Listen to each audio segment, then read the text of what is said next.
In this video, there are 5 advanced English stories for you to read, listen and enjoy.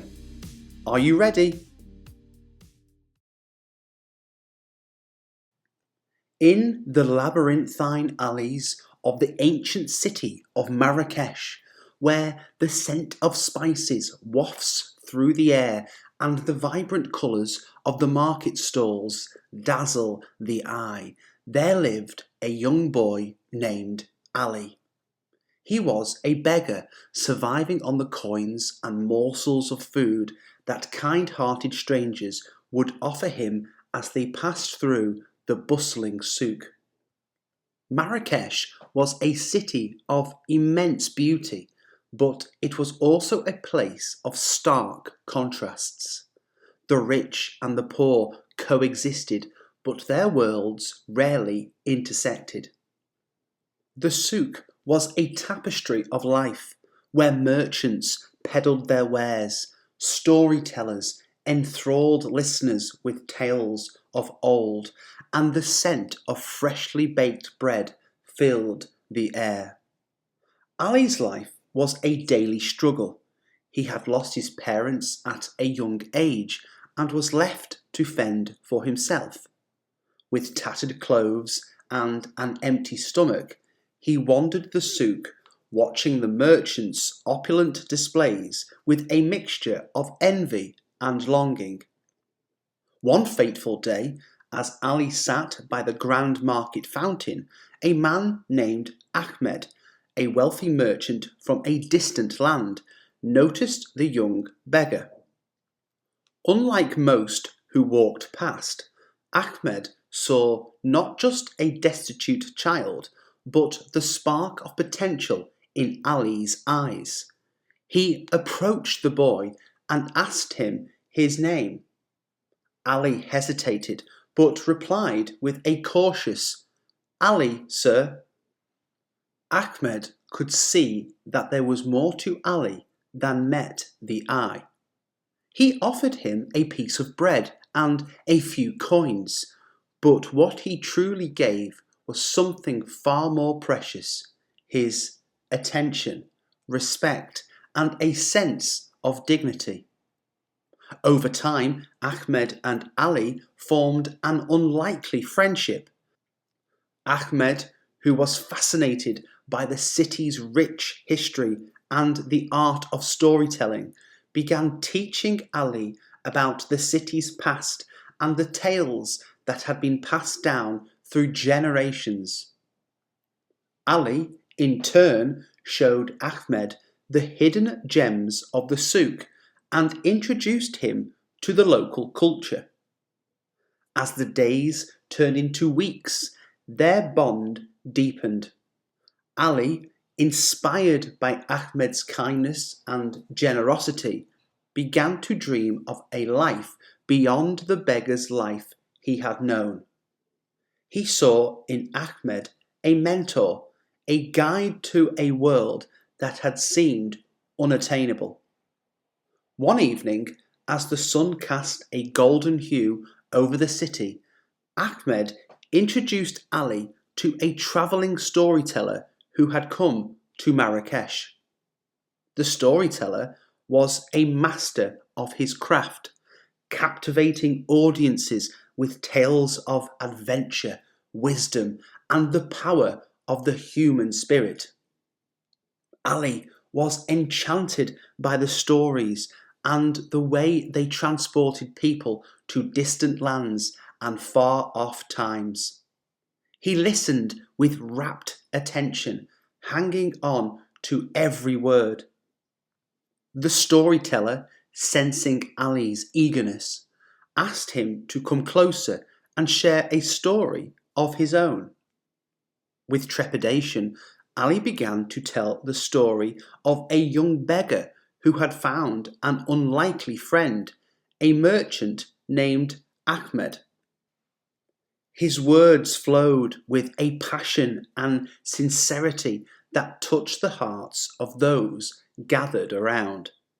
The audience was moved by the story, and as Ali spoke, he realized that storytelling was a gift he possessed, a talent to be nurtured and shared.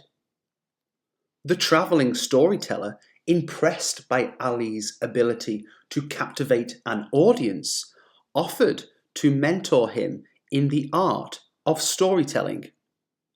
Ali accepted with gratitude and a sense of wonder. The storyteller taught him the secrets of crafting narratives, the power of words, and the ability to inspire and entertain. As the years passed, Ali's talent as a storyteller grew, and he became a renowned figure in Marrakesh. His tales wove the rich tapestry of the city's history, culture, and its diverse people. He had the ability to transport his listeners to the bustling souk, the grand palaces, and the mystical desert. Ali's newfound success allowed him to help others in need. He established a school where children from disadvantaged backgrounds could learn not only the art of storytelling, but also the value of kindness, dignity, and the power of dreams. Ahmed, who had remained a close friend and mentor to Ali, saw the young beggar he had once met transformed into a celebrated storyteller and a beacon of hope in the city. He, too, became involved in philanthropic efforts, supporting education and providing opportunities for those less fortunate. Marrakesh, a city known for its contrasts, had witnessed the extraordinary journey of a young beggar who had risen to inspire and unite its people through the art of storytelling. The moral of this story is that a single act of kindness and mentorship can ignite the spark of potential in even the most unlikely of individuals. It reminds us that through storytelling, education, and the power of dreams, we can bridge divides, inspire change, and create a brighter future for those in need. The end. In the bustling heart of New York City, there lived a man named Samuel. He was not an ordinary man. Samuel possessed a unique ability, one that set him apart from everyone else. He had the power to see the emotions of people as colours. This extraordinary gift had both enchanted and burdened his life. From a young age, Samuel had experienced the world in a way unlike anyone he knew. He saw the vibrant hues of joy that danced around children playing in the park, the deep blues of sorrow that veiled those who had known loss, and the bright greens of hope that surrounded those embarking on new adventures. Every emotion had its distinct colour, and Samuel had become an artist of emotions, painting with invisible shades that only he could perceive. Yet, while Samuel's ability was extraordinary, it had also brought him isolation. He had never met anyone who shared his gift, and he often felt like an outsider. He couldn't share his experiences with others, as they wouldn't understand. Samuel lived a solitary life, observing the world through his unique lens of colours. One crisp autumn morning, as Samuel walked through Central Park, he noticed a woman sitting on a bench, her emotions pulsating like a symphony of colours. Her name was Sarah, and she had recently moved to the city. She was feeling a whirlwind of emotions, excitement, anxiety, and a hint of sadness. Samuel watched her from a distance, mesmerized by the kaleidoscope of colours that surrounded her. Curiosity compelled Samuel to approach Sarah, something he hadn't done in years.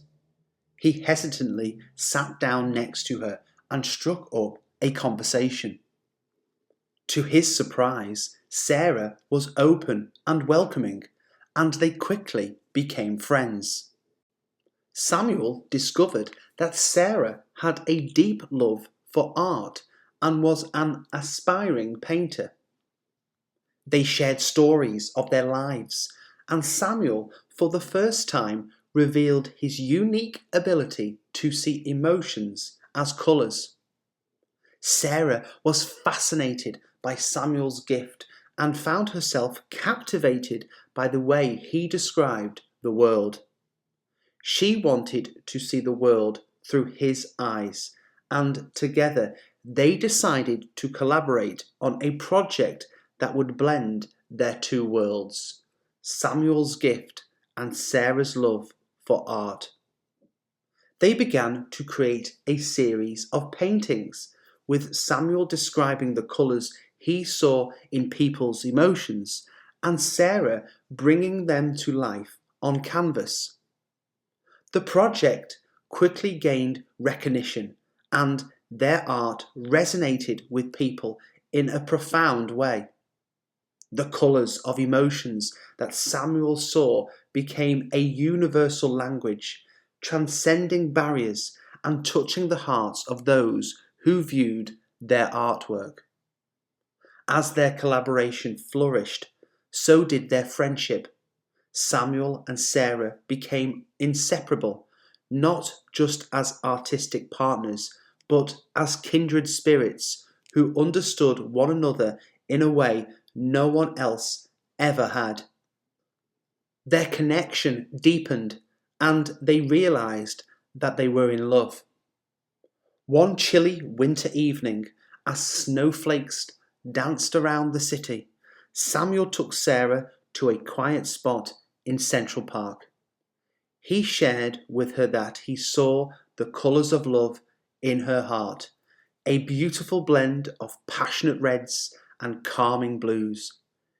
He asked her to be his partner not only in art but in life, and she joyfully accepted. Their love story became an inspiration to others, a testament to the power of connection and the beauty of understanding one another's unique qualities. Their art continued to touch the hearts of many, and the world began to see the beauty in emotions through their collaboration.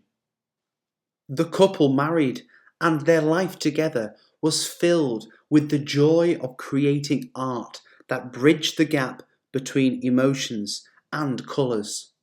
They used their talents to help people express their feelings and understand one another in deeper ways.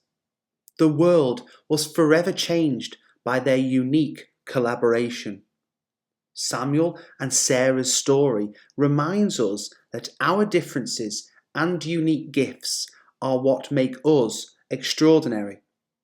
It's in embracing these qualities, understanding one another, and connecting on a deep level that we can create art, love, and beauty that inspire and unite us. It shows us that even in the vast, bustling city, the most remarkable journeys begin with a single connection. The end. In the remote village of Evergreen Hollow, nestled deep in the lush, towering pines of the Pacific Northwest, there lived a man named Benjamin. His life was an ode to simplicity a stark contrast to the bustling world beyond the forest's embrace. Benjamin was a solitary figure, a guardian of the ancient trees and a steward of the land. Evergreen Hollow was a place untouched by the modern world, where the people lived in harmony with the wilderness, protecting it from the encroachment of industry and technology. Benjamin had spent his entire life here, learning the secrets of the forest, tending to the flora and fauna, and understanding the cycles of nature. One chilly autumn evening, as the leaves painted the forest floor with vibrant shades of red and gold, a group of loggers arrived in Evergreen Hollow. They were led by a man named Jacob, who saw the forest as a source of wealth and a path to prosperity. He had plans to clear a vast area of the woods and build a logging camp, bringing jobs and money to the village. As the chainsaws roared to life and the first ancient tree crashed to the ground, the villagers were divided. Some saw the potential for economic growth, while others, like Benjamin, understood the irreplaceable value of the forest's ancient trees and the delicate balance they upheld. Benjamin, with his deep connection to the forest, felt a responsibility to protect it. He knew that if the logging continued, the entire ecosystem would be disrupted, leading to the extinction of countless species that called the woods home. Determined to make a stand, Benjamin reached out to the villagers who shared his love for the forest. They formed a group dedicated to saving Evergreen Hollow. Together, they organised peaceful protests, sharing their message of environmental preservation with the villagers and urging them to consider the long-term consequences of the logging. The battle for Evergreen Hollow's future escalated, with passionate debates and tension dividing the village. Benjamin and his allies faced challenges and resistance from those who saw the economic benefits of the logging camp as the path to prosperity. Amidst the growing divide, a young girl named Lily, who had been raised in Evergreen Hollow, began to visit Benjamin's camp. She felt a deep connection to the forest, nurtured by the stories her grandmother had told her about the ancient trees. She shared Benjamin's concern for the woods, but faced the difficult task of convincing her parents, who supported the logging project. Lily's parents were among the loggers, and her father Jacob was at the forefront of the operation. It was a painful conflict within her family, as Lily struggled to make her parents understand the irreplaceable value of the forest. She realised that the answer wasn't to fight them, but to find a way to bridge the gap between the two sides. Lily decided to host a meeting between Benjamin and her parents, hoping that they could find common ground. In a quiet clearing with the ancient trees bearing witness, they sat down to talk. As the discussion unfolded, Benjamin shared his deep love for the forest, explaining its vital role in maintaining the village's ecosystem and the well-being of the entire community.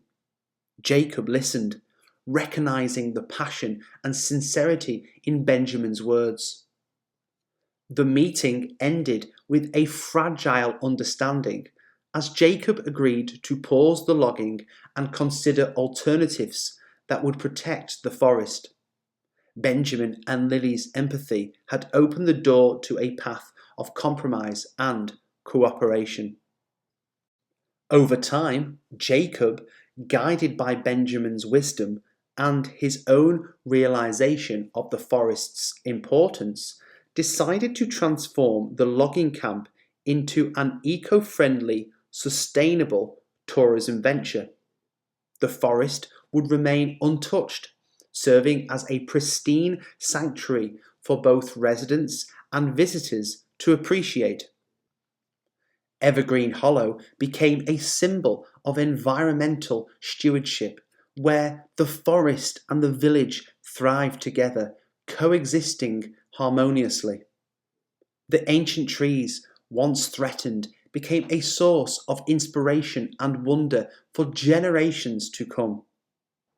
Benjamin's dedication to preserving the wilderness, Lily's bridge building efforts, and Jacob's transformative decision were a testament to the power of understanding, empathy, and compromise. They had shown that even in the face of profound differences, people could come together to protect the beauty and balance of their environment. The village of Evergreen Hollow continued to thrive, now known for its unique blend of environmental preservation and sustainable living. Benjamin's legacy, carried forward by Lily and others, remained a reminder of the importance of safeguarding the precious natural world, no matter the challenges that arose. The moral of this story is that the battle between progress and preservation can be resolved through understanding, empathy, and the willingness to find common ground. It reminds us of the vital importance of protecting our environment and the role each of us can play in nurturing and safeguarding the world around us. The end. In the metropolis of Lunar City, where skyscrapers scraped the heavens and the streets were a maze of people and possibilities, there lived a man named Victor. Victor was an enigmatic figure, known for his impeccable taste and his obsession with clocks. In a city that moved at a breakneck speed, where people rushed from one place to another, Victor moved at his own rhythm. His love for timepieces was not just a fascination, it was an all-encompassing passion. He was a collector of clocks, amassing a vast collection from around the world. But his most prized possession was a legendary clock known as the Eternal Chime, a masterpiece said to possess mystical powers. The Eternal Chime was rumoured to have been forged by an ancient civilization long before Lunar City rose from the ground. It was said that the clock could manipulate time, granting its owner the ability to travel back in history or glimpse into the future. Its intricate design and breathtaking beauty had captured the imaginations of many, but it had remained elusive for centuries. Victor's obsession with the Eternal Chime had cost him relationships and friendships, as he had dedicated his life to uncovering the clock's mysteries. His apartment was a sanctuary of ticking and chiming, with walls adorned in clocks of all shapes and sizes. He would spend hours analysing their movements, trying to decode the secrets of time. One day, while Victor was visiting a dusty antique shop nestled in the heart of the city, he stumbled upon a weathered journal. The journal's pages were filled with cryptic notes and drawings, all pointing to the existence of the Eternal Chime. Victor's heart raced as he realised that this journal could be the key to unravelling the clock's enigma. With the journal in hand, Victor delved deep into research, following the cryptic clues that led him to ancient libraries, hidden chambers, and secret societies. He was consumed by the pursuit, and his obsession grew more profound with each discovery. As he came closer to unlocking the mystery of the eternal chime, Victor became isolated from the world. Friends and family became mere echoes of the past, fading away in the relentless march of time. Lunar City, with its vibrant life and bustling streets, became a mere backdrop to his quest. After years of relentless searching, Victor finally uncovered the location of the eternal chime. It was said to be hidden within a chamber deep beneath Lunar City, reachable only by a maze-like network of tunnels. With the journal as his guide, Victor ventured into the dark depths of the city's underground, his heart pounding with excitement. The tunnels were treacherous, and Victor's journey was fraught with danger. He encountered countless obstacles and challenges, but his determination was unwavering. The journal's cryptic clues led him deeper into the labyrinth, and he grew more desperate with each step. Finally, after months of relentless pursuit, Victor stood before the fabled chamber. The moment he had dreamt of for years was within reach. The eternal chime was there, a magnificent clock of incomprehensible beauty and complexity. As Victor gazed at the clock, he could feel its power beckoning to him. The temptation to manipulate time, to revisit moments long gone, and explore the future was irresistible. He reached out to touch the clock, but at that precise moment, he hesitated. In that moment of hesitation, Victor realized the enormity of the decision he was about to make. He saw the emptiness of the life he had chosen, the sacrifices he had made, and the people he had left behind. The clocks, once his companions, now seemed like silent judges of his obsession. With a heavy heart, Victor stepped back from the eternal chime. He knew that the clock's power was not meant to be wielded by a single person, that tampering with time would come at a great cost. The journal he had found contained another message, a message of wisdom from the clock's original creator, a plea to use time wisely and to appreciate the fleeting moments of life. Victor emerged from the underground labyrinth, a changed man. He returned to Lunar City with a newfound appreciation for the world and the people in it. The obsession that had once consumed him had faded, and he reconnected with the beauty of the city and the lives of its people. He realized that the true value of time was not in manipulating it, but in savoring the present moment.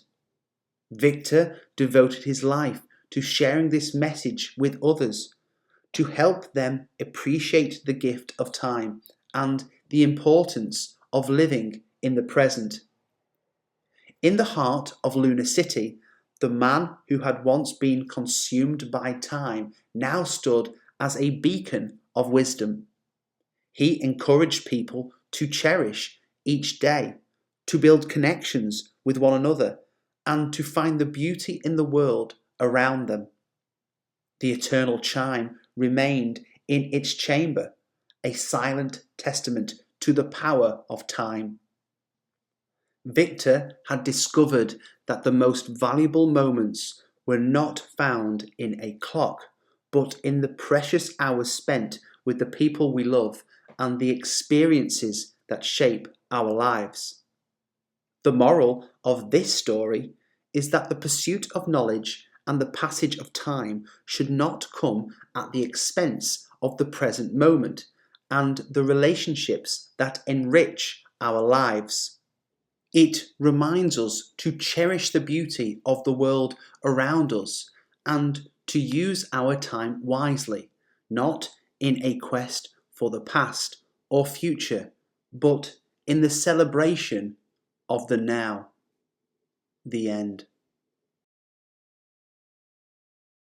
In the heart of the Australian outback, where the vast, desolate landscapes stretch for miles under the scorching sun, there lived a man named Jack. Jack was an explorer, a true wanderer of the wild, and his love for adventure was rivaled only by his respect for the untamed beauty of the land. The outback was a place of breathtaking contrasts where life thrived in the harshest of conditions, and the land concealed secrets not only to those who dared to venture into its depths. Jack had spent his entire life here, traversing the rugged terrain, studying the unique flora and fauna, and cherishing the silence of the wide open spaces. One summer morning, as Jack was setting off on his latest expedition, he received a call that would change the course of his life. It was a plea for help from a remote Aboriginal community nestled deep within the heart of the outback. They were facing a crisis. A severe drought had left them without access to clean water, and their survival was at stake. Jack didn't hesitate. He knew the challenges that lay ahead. The journey to reach the community was treacherous, with rugged terrain, intense heat, and the constant threat of danger from the elements and wildlife. But he also knew that he couldn't turn his back on people in need. As he embarked on his journey, Jack was joined by a local guide named Tali, a member of the Aboriginal community who possessed a deep knowledge of the land and its secrets. Tali's ancestors had lived in the outback for thousands of years, and their connection to the land was ingrained in their very being. The journey was grueling as they traversed the vast desert, crossed dry riverbeds, and endured sweltering temperatures. Jack was in awe of Tali's ability to navigate the harsh terrain and find water sources in the most unexpected places. After several days of arduous travel, they finally reached the remote community. The people were overjoyed to see them, and they shared their stories of the drought's devastating impact on their lives and their struggle for survival. Jack and Tali were welcomed with open arms, and the community embraced them as saviours. Determined to find a solution, Jack and Tali set out to search for water sources in the region. They followed the ancient wisdom passed down through Tali's ancestors, looking for signs in the land, plants, and wildlife. It was a difficult quest, but their determination and mutual respect for the land bound them together. One day, as they explored a particularly desolate area, Tali noticed a group of wedge-tailed eagles circling in the sky. He believed that this was a sign, a signal from nature that water might be nearby. Jack and Tali followed the eagles, and after a challenging trek, they discovered a hidden oasis deep in the desert, a natural spring concealed by the rugged landscape. The moment they found water, their relief was palpable. They returned to the community with the good news, and the people's faces lit up with hope. With the guidance of Jack and Tali, they devised a plan to access and utilize the spring's water, creating a sustainable source for the community's needs. Over time, the community thrived with the newfound access to water. Jack and Tali's journey had not only saved lives, but also strengthened the bond between the Aboriginal people and Jack, a man from a different world who had shown unwavering dedication and respect for the land and its people. Jack decided to stay in the outback, making it his home, and continued to explore and learn from the Aboriginal community. He documented their traditions, the wisdom of the land, and the incredible stories that had been passed down through generations. Through his exploration and respect for the outback's unique beauty, Jack became an advocate for its conservation. He dedicated his life to raising awareness about the fragile ecosystem and the importance of preserving this ancient, unspoiled land. The community, in turn, embraced Jack as one of their own, honouring him with a special name that signified his bond with the land and the people. Jack had found a second family in the heart of the outback, and his journey had transformed not only the lives of those he had saved, but also his own. The moral of this story is that the unspoiled beauty of nature is a treasure to be cherished, and it's the responsibility of those who explore and appreciate it to protect and preserve it. It reminds us that unity, respect, and the willingness to learn from one another can lead to profound discoveries and a deeper connection to the world around us. The end.